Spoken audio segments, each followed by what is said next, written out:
As the founder of Bandwidth Strategy, Aimee specializes in giving growth stage companies the resources they need to make successful closed-won business deals. I was working for law firms and they brought in a speaker named Karen Hogue, a improv expert, and I was just hooked. So I just explored it. It was one of the best things I ever did for my career. Marketing is not a vending machine.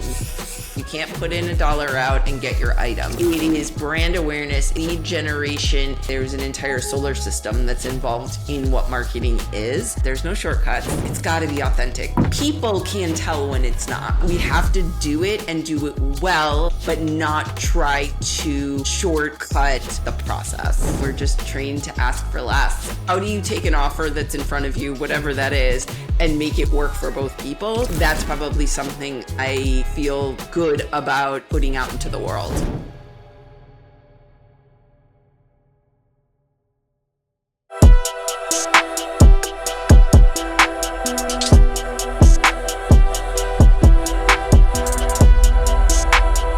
Life's a Pitch is a podcast where we talk about all the shit that actually happens when you're building a business, leading people, and just trying to live your damn life all at the same time.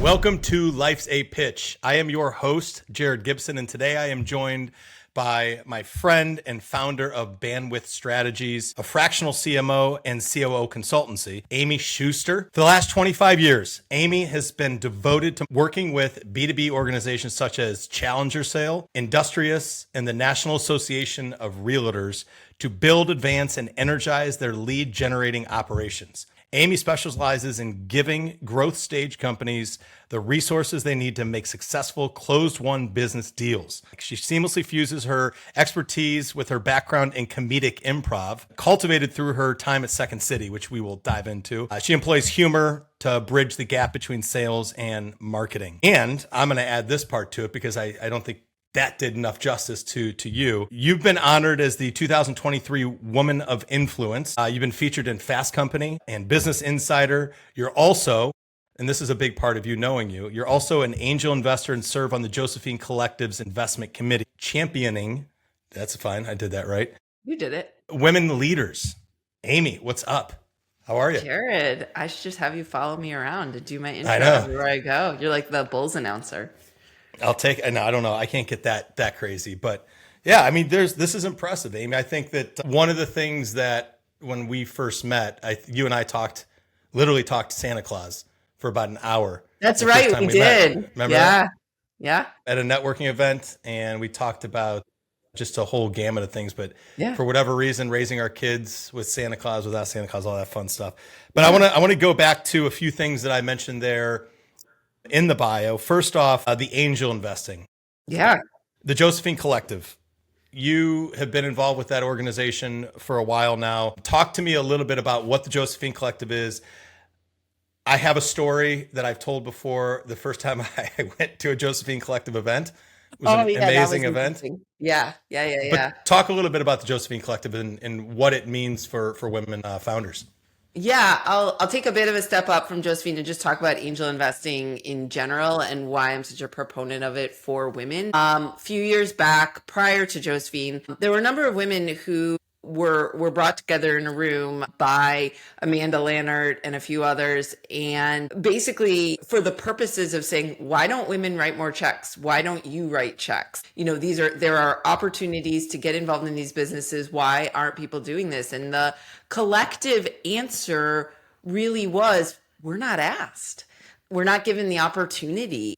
We're not in the golf carts and on the trips with guys that are sharing those opportunities where it's, hey, I know about this deal. I know this founder. You can write a 25K check. You can write a 10K check. You got to get in on this. I think it's really interesting. So once we started having those conversations and realizing that we were going to have to be the ones to bring each other into deals, we started working through basically networking events to help people, specifically women, meet more women who are interested in writing checks and be given the opportunity to write more checks into deals. The results of that networking coalesced about 2 years ago, where that group met Josephine Collective, which had been around for about a year, started by Amy Rose now and Desiree Vargas Wrigley, who had a really interesting idea, which was to make Josephine Collective an opportunity for women to write their first checks. And those checks can be as small as $1,000. Again, just something that really had not been presented to me growing up over the last 25 years in the Chicago business community, that there was a chance and an opportunity that I didn't have to write a six-figure check, that I didn't have to be someone with a family office or, millions and millions of dollars in the bank to be accessing this asset class. So what Josephine had at the time was a mechanism to do the investments, but really hadn't blown out their networking yet. What the other group had was networking without a mechanism for investing. So we all came together. Probably about 2 years ago, and I became a member of the investment committee at Josephine, and it has grown exponentially since that time. We've done dozens upon dozens of deals. I believe I'm correct in saying we've done over $1 million in investments now. Amy Rosenau will confirm that. But it's just really an exciting organization to be with and to give me and other women the opportunity to write their first, second, 10th, 20th check into some of the most exciting companies in Chicago and beyond. So yeah, it's been really fun. Awesome. You had a LinkedIn post a month ago, 2 months ago, talking about your evaluation process. Yeah. Going through and there was a cool graphic. Yes. There was a cool graphic up and chart. That cool graphic for me. But it was an interesting breakdown of how you do it. So give us a kind of a sneak peek into what's going on when you're meeting with these companies and evaluating whether or not you want to cut a check to them. Totally. Okay. So my criteria for angel investing is a weighted scorecard, basically. And it starts with, is this a solution to a problem I want to see happen in the world? There's a lot of really interesting companies out there. Some of them just aren't solving problems that I'm interested in. So that's really the first thing I talk about. Do I believe it can make money? I think that's an important question that as women, we're maybe not taught to ask. A lot of times women are taught to make money, put money in a 401k, and then donate money to charity, right? Like those are your three buckets. And we're never really asked to or challenged to say, is this going to make money and how? And I think that's obviously a very important question to put into that criteria in black and white. Do I believe in the founder? Can the founder clearly articulate what it is that they're looking for in order to make their company successful? That has a lot of weight with me. Is it a female founder? Again, I want these tides to raise all boats. I want more female investors and more female founders. I want there to be parity, if at all possible, within my lifetime, right? That would be incredible. And then two other criteria I look at. One is Chicago company. I really do try to lean into what's happening here. I'm a big proponent of my city and what we're doing from a technological perspective, from a growth perspective, from a company perspective. I want us to win. I want more Chicago companies to win. And then, is the timing right? It can be all of the rest of the elements, and it is just the wrong time for that particular company to happen. So I look at all of those on a weighted scale. I will be totally honest. This was something I started putting in place about 6 months ago. To this, used it, or prior to that 6 months, I've used it as a way to look back on my investments and see if I see themes in good and bad decisions. And then going forward, I actually haven't had the chance to use this again for a new investment, but I'm excited to be doing that. Yeah, awesome. And it is such a good group. I've had the fortune of, as I mentioned before, attending one of the events and meeting a lot of the leadership team in the group there. And it was I guess I might have humbling moment. It was a very humbling moment. I'll tell the story. So Amy invited myself and John Sarakis, I believe, to attend one of the events. And I looked at the list of people that were attending, and I realized that John and I were the only males that were on this list. at the time. So I shot you a text, said, "Are you sure I'm allowed to come to this event?" And you're like, "Absolutely." So we went, elevator doors opened, and we walked in, and we were definitely the only two males that were there. But I learned a ton. The room was very warming. Eventually, more people showed up, and it was great. It was just an incredible event, and it was cool to see Aimee as a friend of yours, like you, like on that team, like leading the charge for women in Chicago. So props to you for that. Speaking of Chicago, I want to go back and I want to talk about Second City. I love Yeah, that. that was Like fun. I as somebody that has been in sales my entire career, one of the things that you've heard sales leaders go do improv, like get improv lessons, all this. And I've never done it. I like to step outside of my comfort zone, but that's really outside my comfort zone. And you are a self-proclaimed like introvert. How did you get involved with Second City and the training there, and how much has that helped your career? I'm actually surprised. You seem like someone who would really enjoy it. I probably would, but I blame my kids. I just blame my kids. I don't have time. So back in the early 2000 time, I was working for law firms, and I was part of an organization called the Legal Marketing Association.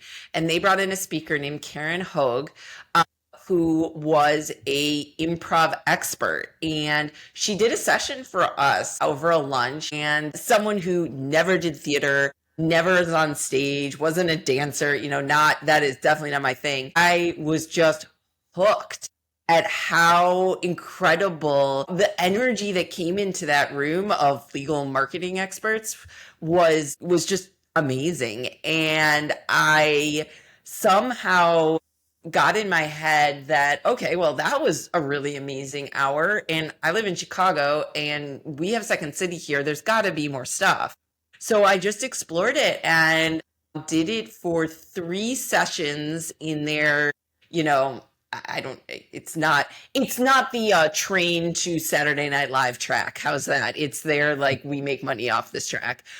But it was fantastic. It was one of the best things I ever did for my career in terms of learning how, to your point, to get outside my comfort zone, to work with others collaboratively, to yes and in a situation, and just to learn and be around people who are totally different than me with totally different goals and interests. I might have been the only, if not one of the only business people in that session, those 3 sessions. But it culminated with us up on the stage. And, again, for someone who had never really done that before, it was a great out of my comfort zone experience. I have coached so many employees of mine who have concerns or fears about getting up and speaking, who aren't presenting themselves as confidently as they can, who are struggling to come up with new ideas in the moment. Go do improv, right? It's just one of the best things you can do to challenge the way in which your brain thinks linearly, and really expand the aperture on what's possible. So I think I have never been in true sales. I've been in a couple organizations where I've led marketing for sales orgs. And man, I just want to put every single one of them through an improv. It's just so great.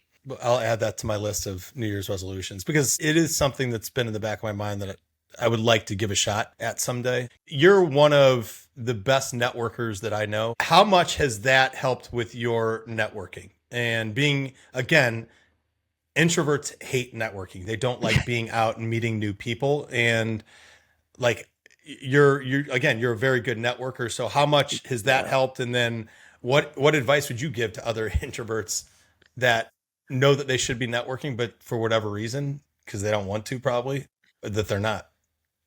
Thank you for the compliment. I appreciate it. That's the last one. Last one on the Cool. podcast. No more. I just want to be torn down the rest of the time. Right. I mean, we talked about this a while ago. My philosophy of networking is always to give.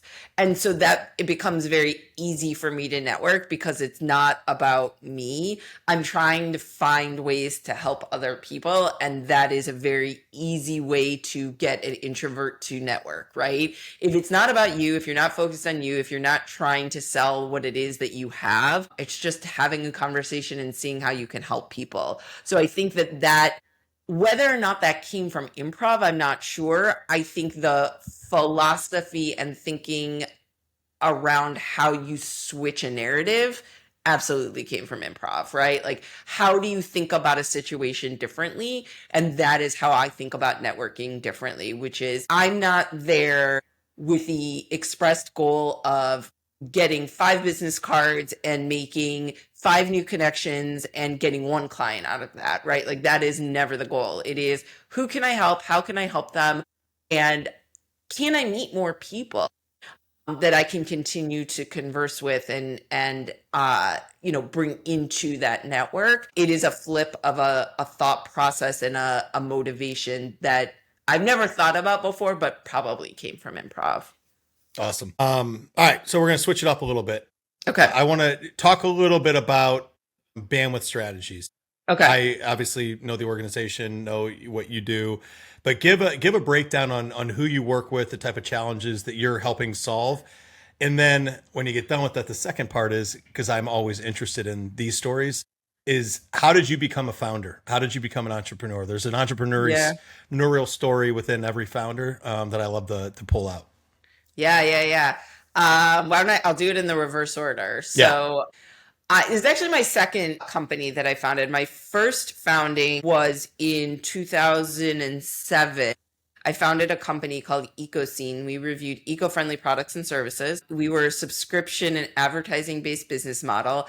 This was back in the early days of, if you can remember, Daily Candy and where Thrillist started. It was all about email marketing. And we all lived under this idea that you just got eyeballs and you never had to have revenue, and you just grew and grew and grew and grew. Newsflash, that wasn't true. But I used that as an opportunity to transfer myself out of the role that I had been in, which was, as we talked about earlier, legal marketing, which was an organization that an industry I didn't really feel passionate about, and transition myself into technology. So I founded that, grew it, was actually able to sell it and parlay that into my first director of marketing role at a startup here in Chicago, which was really cool. So, the risk tolerance I had in that moment to do it was bound by a couple things. Number one, I was single.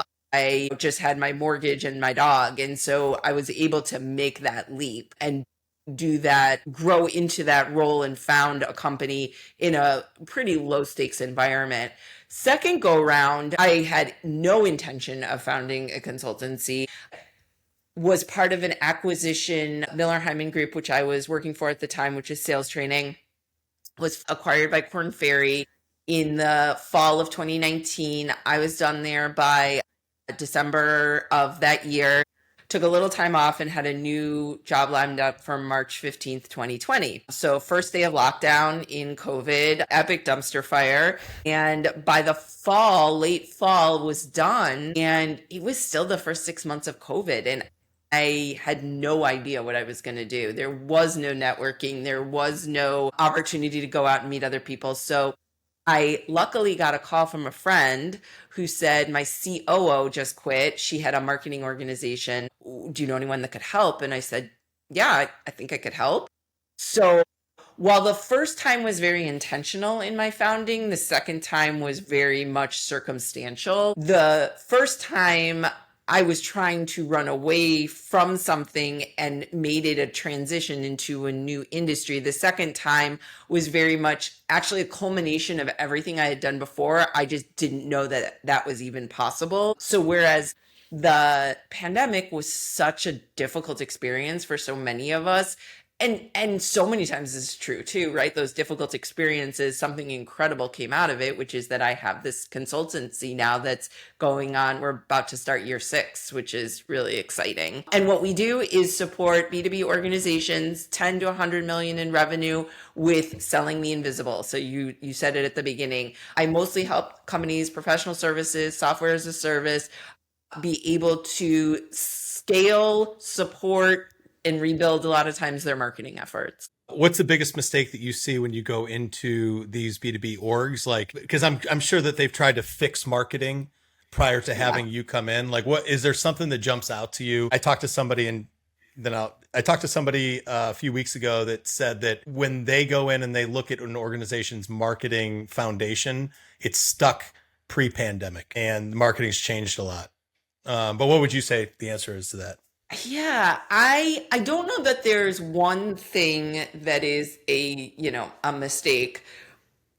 I think what is challenging, and I blame a lot of the SaaS providers of marketing tech stack in the idea that it's easy, right? That you get this one tool and you go and everything gets better. There's no one tool. And I say this a lot, marketing is not a vending machine. You can't put in $1 out and get your item. It is brand awareness, it's lead generation, it is a whole experience that is difficult to quantify all the time, not impossible. We have the tools to do it, and some people can do it really well. It's not quick, it's not sales. And so I think maybe the biggest mistake might be the belief that there's one solution. And I think a lot of organizations I just want you to fix it. What's the one thing that's wrong? And it's like, marketing isn't ever one thing. There's an entire solar system that's involved in what marketing is. And we can fix individual places and we'll prioritize and we will deprioritize the things that are not important for you go forward. I would say the one element that I always like to focus on that has changed so much in the last 12 months is SEO. That is really, I would say, whether or not stuck pre-pandemic, I think, I heard on CNBC, we're at the third anniversary of ChatGPT, which I think made waves in the first 18 months, but really didn't take off, at least in a marketing context, until about 18 months ago. 18 months ago, we were still doing SEO the way that we did SEO. SEO has changed and is changing so dramatically. What has not changed and what I don't believe will change is the fundamentals of SEO, is making sure you are writing good content for readers and good content for bots, right? And that is fundamental. But the volume, the locations, and the way that you do it has changed so much that to me is the most important thing for organizations to focus on right now. Are you starting to see people put more value into creating SEOs for the LLMs? Yes. I think there's a desire to get to it faster. Again, I try to, and just like Black Hat techniques that people used in the 2010 era of keyword stuffing or trying to, work around. I don't think the tricks work. I think it's good content, and I will always say it is good content. But yes, there needs to be more of it. It needs to be more frequent, which is a lot of what you guys do, which is great. And it needs to be authentic. And that's, we can absolutely use ChatGPT or LLMs or AI, however you want to talk about it, and should, but it's got to be authentic. People can tell when it's not. So I think that understanding that, again, there's no shortcuts. We have to do it and do it well, increase our frequency, increase our volume of content production, but not try to shortcut the process. Yeah. Well said. Shout out Outworks in there. Appreciate that. Shout out to Outworks in there.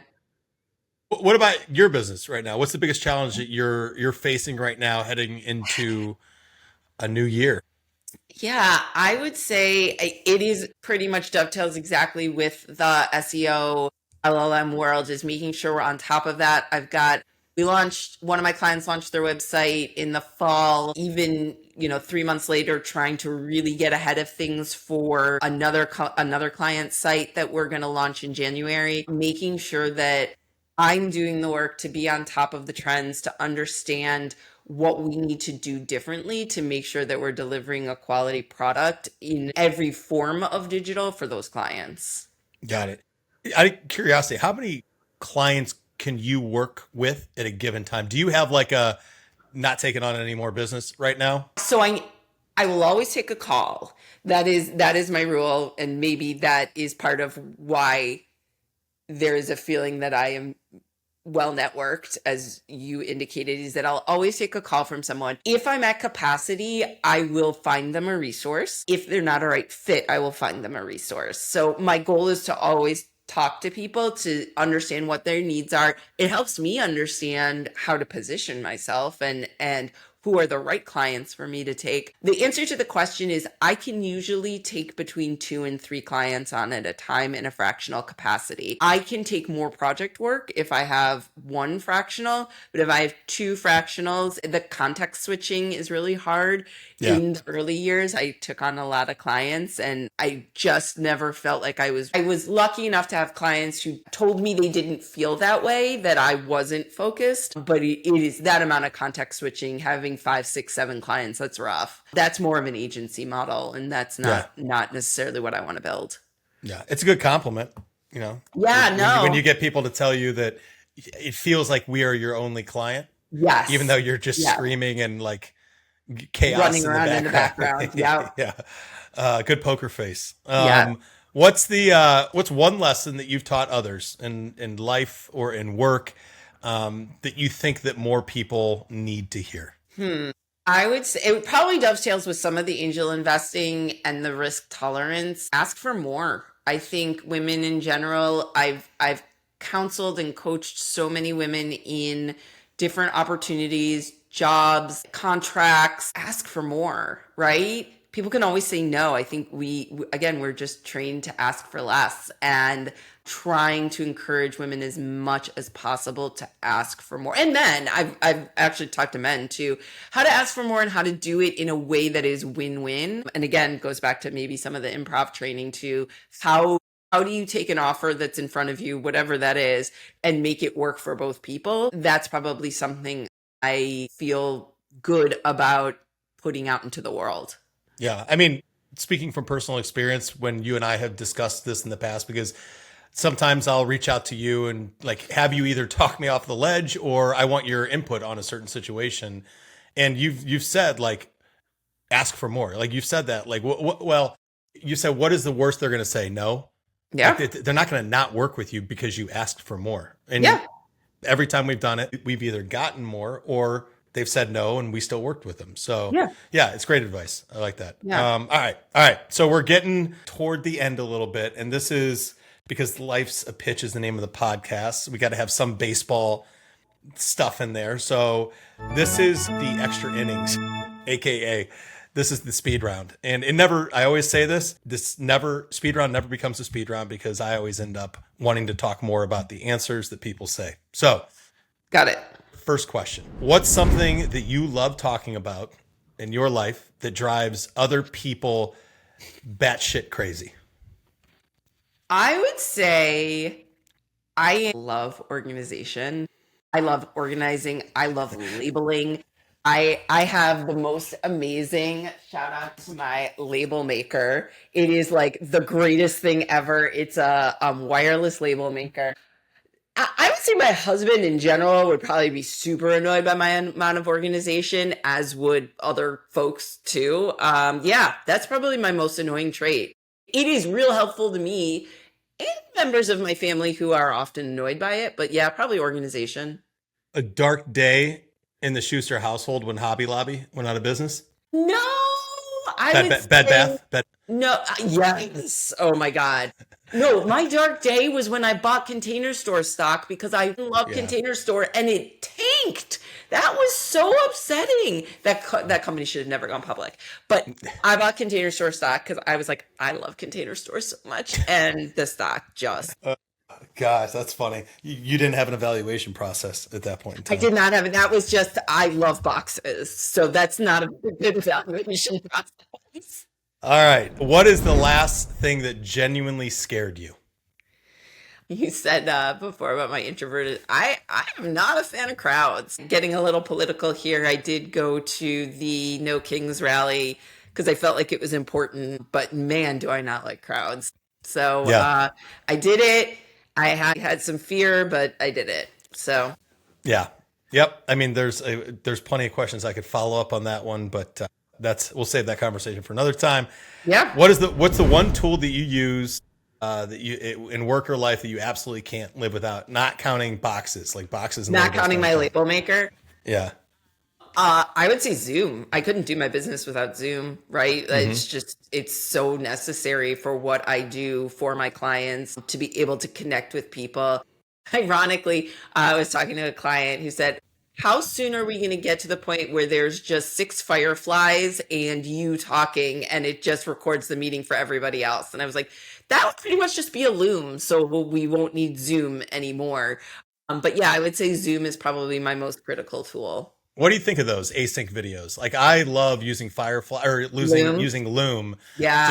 async videos that I think it's great as part of this. If you're in sales and you're not shooting Loom videos as part of your Yeah. sales process, Totally agree. bad move. Bad move. Do you do a lot of async videos through I Loom? do. I think a lot. I would say probably once a week, you know, just there's only so again, there's only so many hours I can give to my clients and there's things I want to explain. I maybe this is generational, but like I I do feel like the 20 somethings are kind of annoyed by the Looms. I don't know why they don't want to watch them, but the 30 something, 40 something, 50 something, they love them, right? Because you can say what you need to say and you have to do it fast, which I Mm-hmm. also love because like I don't need a 30-minute meeting. Let me just explain this to you in a Loom in 3 minutes. I'll show you a bunch of screenshots and it's super easy. Yep, agree. What is the truth about business you didn't believe until you lived it? Truth about business, you have, well, not about business. I'll say the truth about being a solopreneur, an Solopreneur. Yeah. entrepreneur, all of that is there's no happenstance meetings anymore, right? I don't run into someone in a lunchroom. I'm not walking by someone's office and be like, hey, what's up with that project, right? Like that doesn't happen. So again, introvert, I've got to put myself out there. I have to create those experiences to make sure in real life and digitally through LinkedIn and other organizations or other platforms that I am still on people's radars and that I'm able to get the information that I need. Yep. Yeah, very true. All right, two more. Yeah. One person, living or dead, you'd want to have a drink with. So I was lucky enough to go to an event last summer and I saw Trisha Griffin, CEO of Progressive. She was so cool. First of all, I just love her ads. They're incredible. And she talked about what it took for her to get to the role of CEO. I don't know. She's Chicago. She seems so super cool. I would just love to meet her and have a drink with her. And I guess that's my local person. My non-local person would be Amy Poehler because if you listen to her podcast, all she does is laugh. It's like an hour of laughter. And Yeah. like everyone wants an hour of laughter in their life. I want to meet Amy Poehler so I can laugh for an hour. Yes. Bring me to that one. And Okay. if you meet Progressive, what's her Yeah. name again? What was her name? Trisha Griffith. Trisha. If Yeah. you meet her, can you please ask her to get rid of Flow? Yes, I can. But doesn't she also do wait, which ones are the ones that are is it Geico or is it Progressive? Now I don't know. Which I have one? to cut It this Flow's part out. Progressive, right? Flow's Progressive. Yeah, but does okay, so the Progressive commercial that I love, especially with Flow, I know men don't like Flow. I don't know No. why. It's a guy thing. You guys don't like Hate. Flow. Hate Flow. I don't hate her but like the whole conversation with her having with the woman about what a vacation is. Come Yeah. on. No. No, okay. No. I can't do Flow. My dad hates Flow too. I've hated Flow since day one of Flow. But there is a really interesting article, and I want to say it's New York Times, about how that poor woman has been sexually harassed and stalked by so many men, like the actress. Like she has to have security and shit. Like it's Really? really bad. Yeah. Yeah, you guys don't like her. No. No. I don't Not think. enough to stalk her, but yeah. Yeah. Flow gets paid a lot of money. Flo gets paid a lot money. of money. A lot of money. All right. Last question. Yeah. First concert, last concert. First concert, my dad took me to see Billy Joel on the River of Dreams tour. So I saw him in what was the Rosemont Horizon. I think it's now Allstate Arena. Is that right? Mm-hmm. Yep. Back in the 90s. My last concert, last summer, I went to see Melissa Etheridge and Indigo Girls at Ravinia, and that was really fun. Got it. All right. Yeah. All right. Shout out Ravinia. Great concert venue up in Highland Park. Yeah. Jen Guzman's first concert, I think she said Boys to Men at Allstate Arena. as well. My most embarrassing is probably Brian Adams at Rosemont Horizon / Allstate Arena. He's got some. I mean, Summer '69 is a good song. We can all. Yeah. It's a good song. It's a little embarrassing, but not like horribly. I mean, yeah. All right. So, Aimee, how do people find you? LinkedIn or bandwidthstrategies.com. Awesome. Yeah. Thanks for coming on. Obviously, I always enjoy our conversations, but this has been one of the great ones. That's a wrap for this episode of Life's a Pitch. Big thanks to Aimee Schuster for coming on. If you liked it, share it, tell a friend, or just steal something smart that she said and pretend it's yours. And remember, behind every strategy, title, or success story, there's chaos, self-doubt, and a whole lot of trial and error. See you next time. I'll memorize that. I got to get that memorized. Thank you.